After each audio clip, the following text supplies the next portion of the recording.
साथियों, यदि आपकी वृषभ राशि है, समय आपका बड़ा विशेष है। क्या विशेष है? कि आपको अपने जीवन साथी को पूर्ण मदद करनी है, पूर्ण सहयोग करना है, उनकी बात को सुनना है और सही हो तो उसको स्वीकार करना है। ऐसा नहीं है कि विपरीतता रहे अपने वार्तालाप में, व्यवहार में कटुता नहीं रहनी चाहिए, बाकी संबंध विपरीत रह सकते हैं। ऐसा क्यों हो रहा है? क्योंकि आपका लग्नेश यानी शुक्र वो कहाँ गया है? सप्तम स्थान पर गया है। तो आपकी दृष्टि, आपका फोकस भी अपने जीवन साथी के ऊपर विशेष रहने वाला है। साथ में बुध भी स्थित है। तो दोनों जने मिलकर कोई रचनात्मक कार्य, कलात्मक कार्य कुछ करें, निश्चित तौर पर समय इतना विशेष निकलेगा, हमेशा यादगार रहेगा।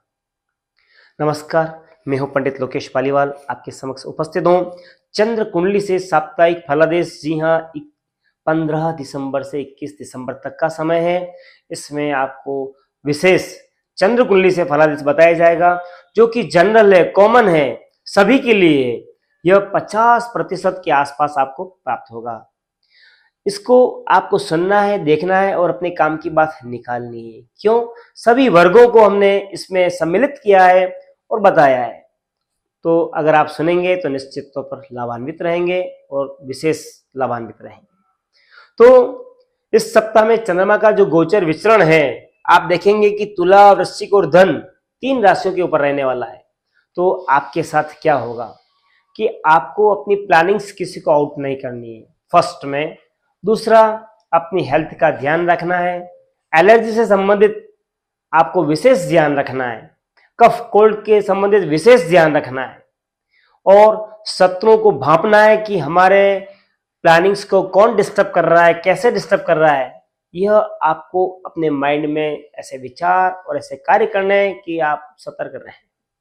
सेकेंडली, जैसे ही चंद्रमा बदलता है और यहां से यहां आ जाता है, तो निश्चित तौर पर अपने जीवन साथी के साथ ऐसे कोई रचनात्मक, कलात्मक कार्य करें और उनकी बातों को सुने। जो परिवार के जो कुछ ऐसे कार्य हैं रुके हुए हैं, उनको आप दोनों मिलकर सुसंपन्न करवाएं। निश्चित तौर पर परिवार में एक विशेष प्रतिष्ठा आप दोनों की कायम होगी और एक अच्छा मैसेज जाएगा परिवार में कि यार पैर हो तो ऐसा हो। सेकंड, ये जब ऐसे मिड में हो जाता है। थर्ड, जैसे ही सप्ताह के आखिर में आपको क्या करना है कि कहीं यात्रा का अगर प्लान कर रहे हैं, नहीं करना है। विशेष क्रूज पे जाते हैं, जलीय यात्रा करते हैं, निश्चित तौर पर आपको सावधानी रखने की आवश्यकता रहेगी। यहाँ पे देखेंगे आप 3-3 ग्रहों की युति बनी हुई, सूर्य, मंगल, चंद्र। तो इस वजह से आपको ध्यान रखना है। दूसरा, आकस्मिक लाभ के चक्कर में नहीं गिरना है। कोई प्रलोभन दे, उस प्रलोभन में नहीं आना है। अपना पैसा का इन्वेस्ट ऐसी जगह ना करें जो डेड इन्वेस्ट हो जाए। कुछ नए कार्य, नए प्रोजेक्ट, नई एग्रीमेंट हो रहे हैं, कर रहे हैं, उन 2-3 दिनों में नहीं करने हैं। बाकी आपको समस्या रह सकती है परिणाम में, लाभ में, और आपको मानसिक चिंताएं, शारीरिक व्याधि इत्यादि बढ़ सकती है। तो ऐसे कार्य ना करें। तो यह सप्ताह के 7 दिनों का संक्षिप्त में मैंने आपको बतलाया है। अब विशेष बात यह कि इस सप्ताह में 17 को प्रदोष है। यदि आप प्रदोष व्रत करते हैं, निश्चित तौर पर उस दिन आप भगवान शिव जी की पूजा करें, अर्चना करें, जलाभिषेक करें और रुद्राभिषेक करें, आपको विशेष ऊर्जा प्राप्त रहेगी। आप देखेंगे 15 दिसंबर को ही सूर्य ने अपना राशि परिवर्तन किया है, जो कि वृश्चिक में चल रहे थे, धनु में उन्होंने प्रवेश किया है और यह आपके लिए अष्टम सूर्य है। अष्टम सूर्य यानी सावधानी रखने वाली बातें। 8वां सूर्य आपको हेल्थ से रिलेटेड कुछ समस्या कर सकता है, आकस्मिक आर्थिक नुकसान दे सकता है। तो इस महीने में आप विशेष 15 से 15 ध्यान रखेंगे तो आपका अच्छा रहेगा। दूसरी बात हम करें कि इसी में 18 तारीख को शिवरात्रि, मास शिवरात्रि, हर महीने में शिवरात्रि आती है, मास शिवरात्रि। तो इस दिन भी भगवान शिव जी की आराधना कर कर आप सारे संकटों से मुक्त हो सकते हैं। सारे ग्रह एक तरफ, भगवान भोलेनाथ एक तरफ। वो बड़े दयालु हैं, नाम ही भोलेनाथ है। आप उनकी आराधना करें, निश्चित तौर पर आपका कल्याण होगा।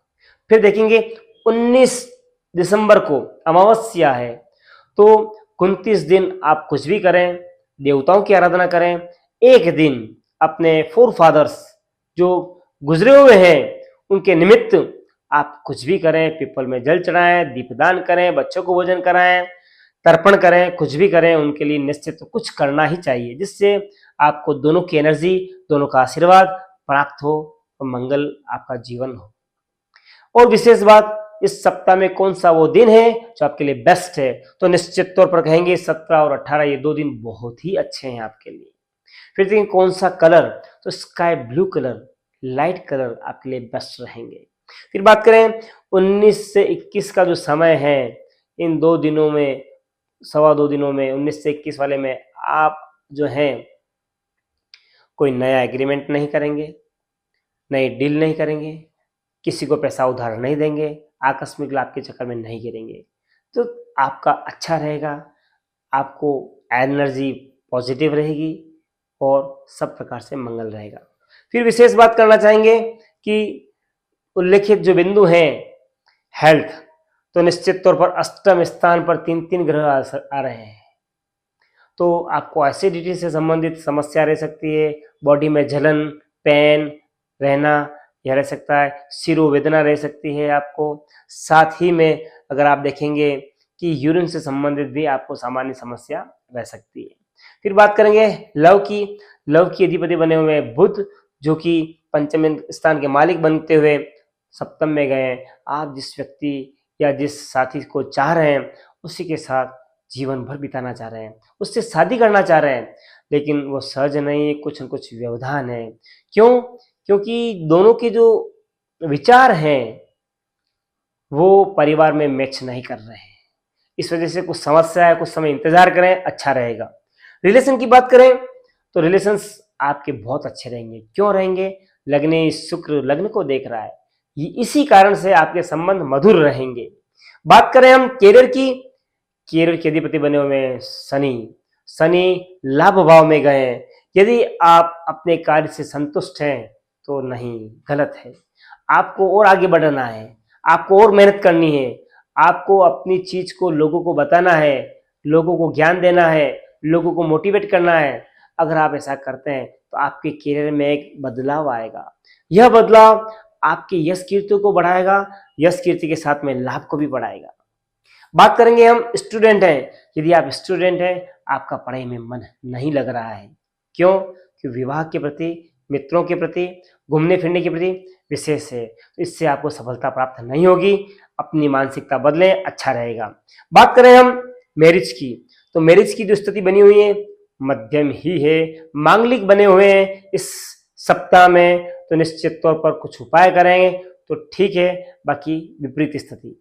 बात करेंगे हम क्या लकी टिप है आपके लिए, तो निश्चित तौर पर कहेंगे आपको लक्ष्मी नारायण भगवान की आराधना करनी चाहिए, या ऐसे मंदिर के जहाँ लक्ष्मी जी भी हो, विष्णु भगवान भी हो, ऐसे मंदिर में आप दर्शन करें और गाय को गुड़ खिलाएं। ये 2 कार्य करें, निश्चित तौर पर बहुत अच्छा रहेगा। आप दोनों चीज नहीं कर सकते हैं तो लक्ष्मी नारायणाभ्याम नमः, लक्ष्मी नारायणाभ्याम नमः, इस मंत्र का सतत जप करें, आपका सब प्रकार से कल्याण होगा। साथियों, मेरी बात अच्छी लगी हो शेयर करें, लाइक करें, चैनल को सब्सक्राइब करें। धन्यवाद।